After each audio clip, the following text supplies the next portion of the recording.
It's Aya here, and for today's video, let's talk about goals.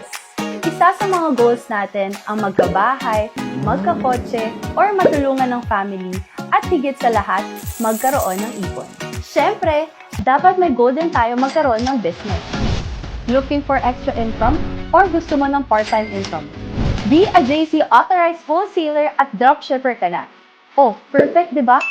Alam mo ba na ang pagiging JC authorized wholesaler at dropshipper is made simpler for you? Trust me, sobrang simple lang ito gawin. Dahil dito, you don't have to worry about rental expense, monthly dues, and physical store.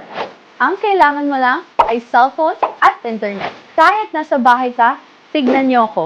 O diba, pwede ka na mag-part-time at magkaroon ng extra income. The good thing about this is hindi mo na kailangan maghanap ng suppliers. Dahil, pag isang JC authorized wholesaler at dropshipper ka, magkakaroon ka ng up to 60% discount sa mga produkto. Lalong-lalo na ang pinaka-fresh and very natural na JC Organic Barley Juice. True ang chismis, masarap talaga siya. Huy! Wait! Paano ka nga ba kikita? Let me tell you.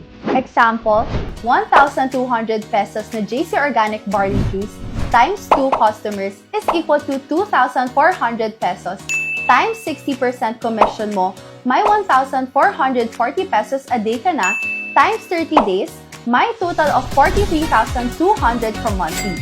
Perfect? Perfect! Kaya naman sa mga may goals tulungan ng family like me, if family person and loving daughter or son ka, eto na ang sign mo. Gusto mo magkaroon ng extra income at part-time? Maging JC authorized wholesaler at dropshipper na.